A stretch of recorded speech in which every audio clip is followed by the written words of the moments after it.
سلامونه او نیکی هیلې د افغان ګرځندوی چینل محترم او قدرمنو لیدونکو.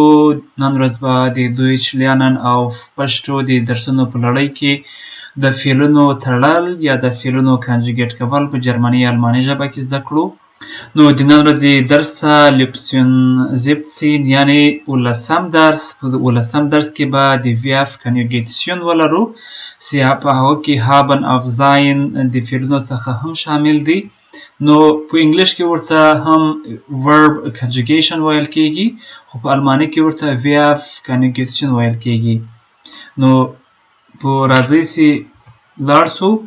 نو د verb conjugation په دې کالم کې به موږ personal pronomen ولرو یا شخصي ضمیرونه، او دلته به فعلونه ولرو، او دلته هم ورسره په دې ښي طرف کالم کې د پښتو ترجمه یا تشریح لیکل شوې ده. نو د personal pronouns په انګلیش کې ورته ویل کېږي یا personal pronouns په الماني کې ورته ویل کېږي یا شخصي ضمیرونه. هغه ضمیرونه ته ویل کېږي چې هغه د نومونو د اشخاصو د نومونو یا د شیانو د نومونو د نه تکرارولو او د هغوی د لنډیز ښودلو لپاره کارول کېږي. مثلا که تاسو د یو چا نوم اخلئ، د هغه په ځای باندې شخصي ضمیر نه کارولی شئ، یا تو خپله د ځان په اړه باندې یو غږیږي، یو څه وایې، خو د خپل ځان نوم نه اخلئ، یوازې د هغو یو ضمیر کارول کېږي. نو شخصي ضمیرونه هغو ضمیرونو ته ویل کېږي کوم چې د اشخاصو یا هم د شیانو چې د personen یعنی د اشخاصو، د نفرو، او د زخن چې په جرمني کې ورته ویل کېږي یا د شیانو د نومونو د نه ویلو په ځای باندې استعمالول کېږي، هغه ته شخصي ضمیرونه ویل کېږي. نو په دې کالم کې به موږ ټول شخصي ضمیرونه لرو، او دلته به اوس تشریح کو درته. لومړی ich یعنی زه. مثال ich mache، زه جوړوم، یعنی زه یو شی جوړوم، زه وایم چې ich mache. نو ich چې د هغه شخصي ضمیر ده، او machen یو فعل ده، یو verb ده. نو دلته موږ کنجوګیټ کړل یا کنجوګیټشن مې وکاوه mache، ich mache. راځئ چې دو څنګه کنجوګیټشن ولرو یا هغه څنګه کنجوګیټ کړو. du machst، du machst دلته په پای کې په هایلایټ کې ما ښودلی دي، په دای د verb کنجوګیټشن ده یا د verb کنجوګیشن یې ده. du machst یعنی ته یې جوړوي، ته یو شی جوړوي. همدارنګه sie macht یعنی یعنی دا یو نارینه، sie یوه ښځه یعنی دا یې جوړوي، یو نارینه یا یو زنانه جوړوي. macht، sie macht، macht، sie macht. همدا کنجوګیټ شو. همدارنګه wir machen یعنی موږ یې جوړوو. macht یعنی تاسې جوړوي. دا چې ده هغه د دو جمع ده، د دو یعنی ته، د ته جمع ده، یعنی تاسې جوړوي. او زی هم د ډیرو اشخاصو لپاره کارول کېږي، یعنی پلوغال ده یا پلورال ده چې جمع ده. او زی چې دا په دو غټ حروف سره شروع کېږي، دا یوازې د احترام په خاطر باندې کارول کېږي. نو هغه څرنګه کنجوګیټ کوو؟ sie machen یعنی دوی یا هغوی جوړوي. نو راځئ بیا تکرار کړو چې څرنګه به دا ټولې جملې کنجوګیټ کوو. ich mache، du machst، sie macht، sie macht، یا macht، sie macht. جدا یې ویلی شئ. wir machen، ihr macht، sie machen. یعنی زه یې جوړوم، ته یې جوړوي، دی یا دا یې جوړوي، موږ یې جوړوو، او تاسې یې جوړوئ، دوی یا هغه یې جوړوي. نو دا د machen په باره کې د verb conjugation ول یا د verb conjugation ول. د arbeiten کار کولو ته ویل کېږي. راځئ د دغو verb conjugation وښیو. نو ich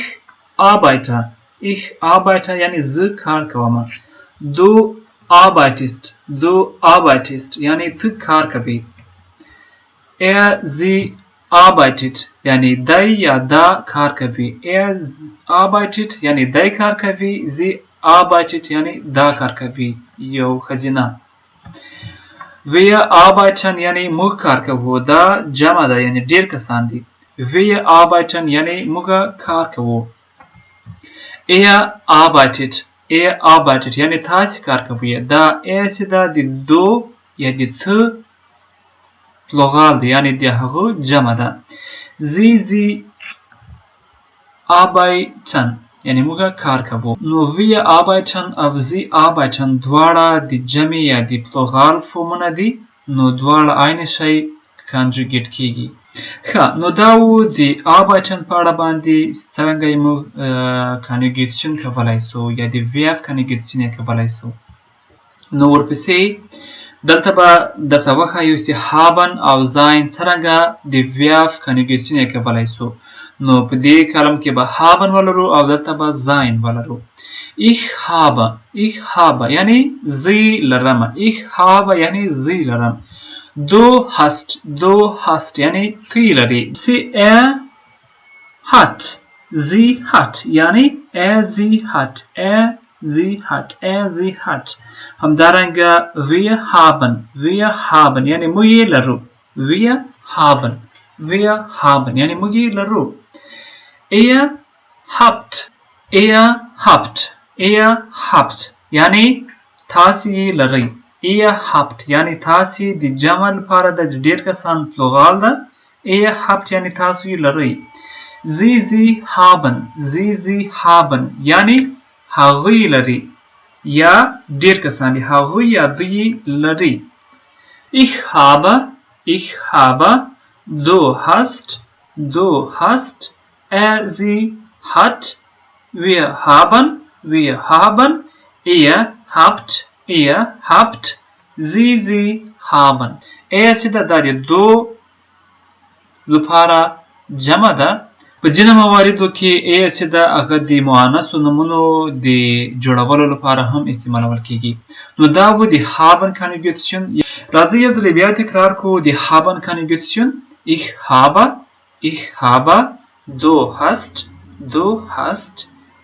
sie hat